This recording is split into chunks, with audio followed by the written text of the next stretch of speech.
Welcome to a very abbreviated edition of My View from the Piano Bench. We do this on Wednesday evenings at 7 p.m. here on my Joe Holt's Notes YouTube channel, in addition to Piano for My Friends on Thursday evening.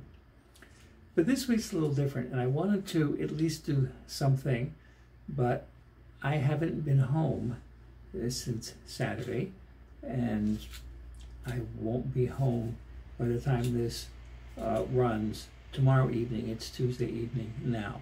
But I thought I'd just check in on the status of my little adventure.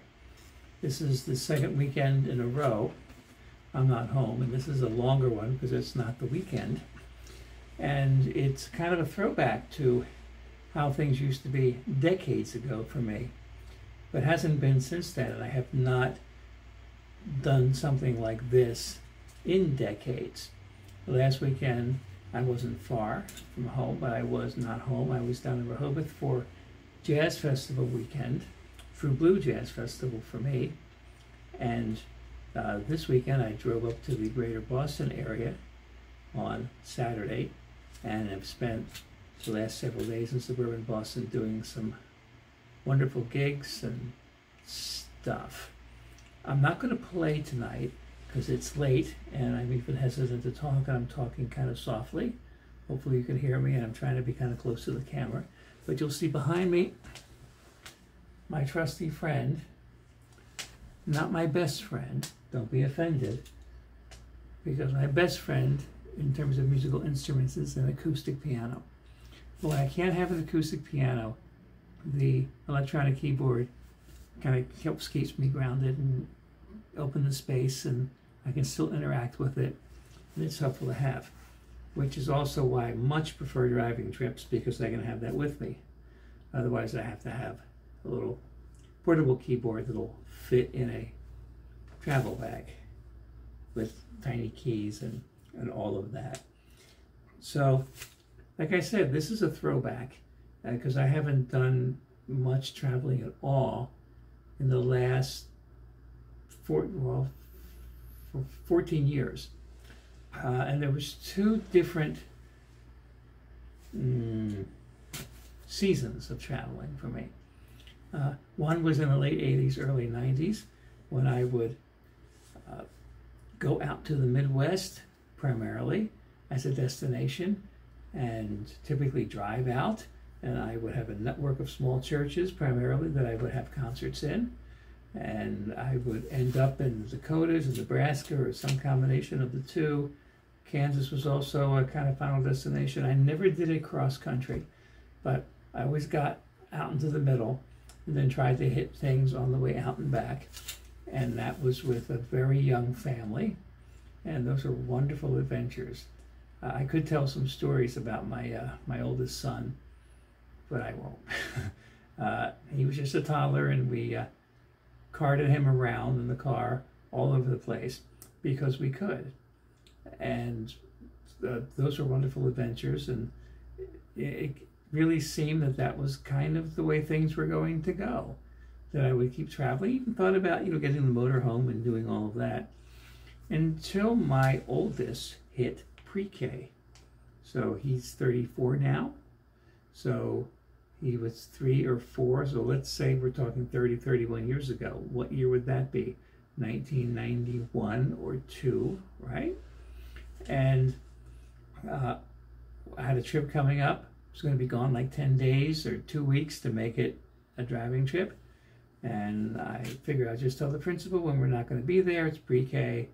And I got an earful, and I was very surprised to find out that I would subject my son to failing pre-K if I took that trip with him. When I was coming up in school, we didn't have the mandatory attendance policies, and I really wasn't used to it. That was my first, little smack in the head about, oh, it's a different world now. Oh, good. So I continued those trips, but I had to abandon traveling with the family, and I had to fly. And I did that for a while.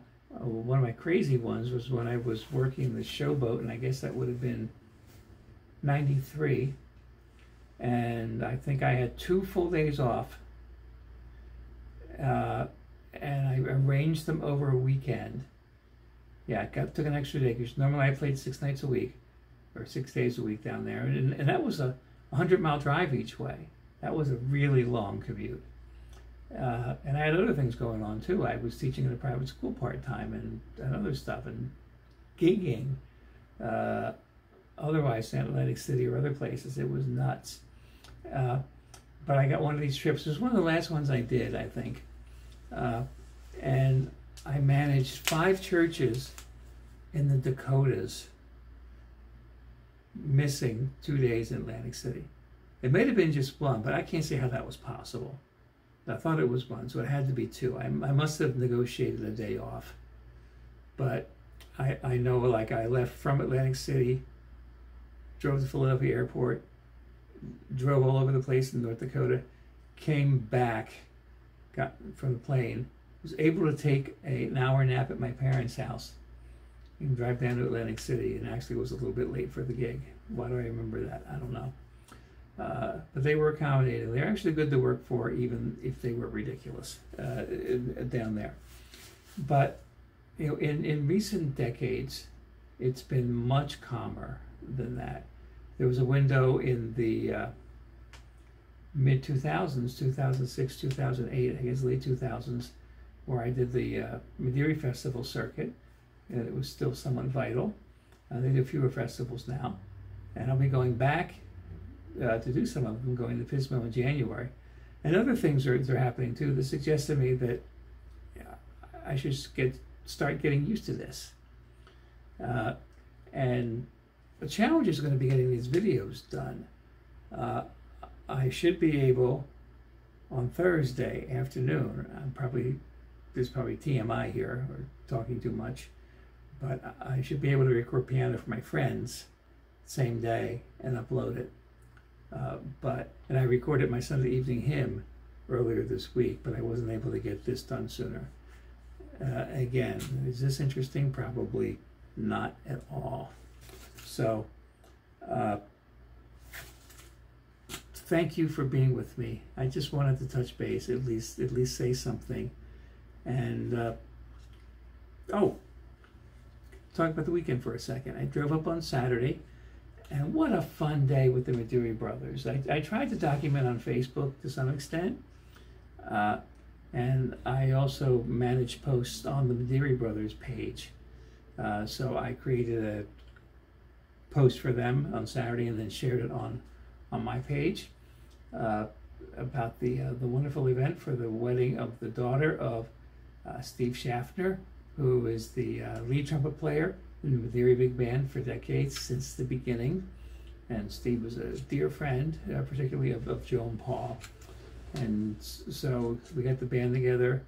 We came up and I played the pre-cocktail hour, the pre-wedding, and then Pat Mercury played the wedding guitar, and then I did the cocktail hour with Joe Madeira and Paul Madeira and Jack Hedgie, and then the whole band did the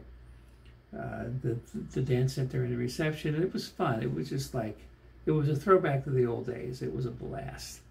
You know, back when the Madeira band, you know, after I was done with my showboat solo thing, I did some stints with the Madeira band. So I was down there a lot, and just day after day after day, and just fun, and it was a blast. And one of the pictures that you'll see on the Facebook page, you get a sense of, you know, how much fun we were having. And then I got to a transition, moved hotels, and got to spend some time with my daughter who lives up here, and was able to take part in a little guest lecture thing at Eastern Nazarene College yesterday, and then have a concert tonight. Interesting about tonight, and I'm going to be pondering this for a while. My daughter was able to come, and she is heavily into natural medicine and energy work and Reiki and energy healing and sound healing and all of that. And it's very, very attuned and aware. And, you know, I felt I was struggling, and I was frantic. I wasn't centered. And I attributed that to just not really entirely getting in the space before.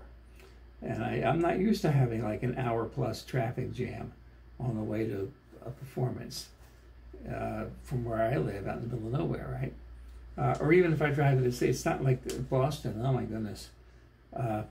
Because I'm north of Boston and the college is south of Boston. And both times I had to go back and forth at rush hour. Oh my goodness, or at least one way or the other. And I mean, I was like doing stuff, but it just seemed really just like wildly frantic and not focused. And first thing I wanted to do, I sat next to my daughter before I was called up to do a little encore. It's like, man, I sucked. And I just wanted to basically apologize to everybody. And then the response I got after did not suggest that at all. And my daughter gave me another thing to think about. And because I always am considering that I'm connecting to the space, that broader thing, and then people are tapping into that. And I long ago kind of de-emphasize the idea, as I've tried to understand this, that I'm connecting directly with people. I'm responsible for the connection I'm making, and then that connects with people. But she described kind of like an empath energy drain kind of thing, because there were some people out there really soaking it in and sucking it in, and maybe sucking it out of me. It's really, really interesting. I'm going to be curious to watch the video. And if I post something, then you'll know that I actually kind of liked it after all. There's probably something that's going to be interesting, but it just wasn't what I expected and what I think I'm supposed to be doing. It was just all on focus. But she felt that same energy connection as well. So every new step in the path is a new adventure, and it's a new learning experience. And I'm sure I'll have more to say about that as I share these experiences with you. Thank you so much for being interested at all in them. And I'll see you tomorrow night, Thursday night, for Piano for My Friends. As you watch this Wednesday night, if you watch it when it premieres, of course you can watch it anytime thereafter, but during that premiere time, I'll maybe be driving home from New Jersey, probably not. I'm going to visit my son on my way home, and I will have the wonderful experience of being able to visit individually with all three of my kids within a week. My youngest came up last week, went up to see my oldest and stopped, and I spent the afternoon with him Monday last week, spent time with my daughter this weekend. I'm going to see my oldest son on my way home. Yes, all good. So, yeah, this is my existence. This is Tuesday night. This is the night before this premiere, so this has been my existence for a few days, and it's fun. And probably down the road I'll be doing more of this. Just when I was getting used to just being a homebody, especially in the pandemic, and actually really liking it. Oh well, change is good though, right? Yeah. So, thanks for all your support, and thanks for the love, and hope to see you soon.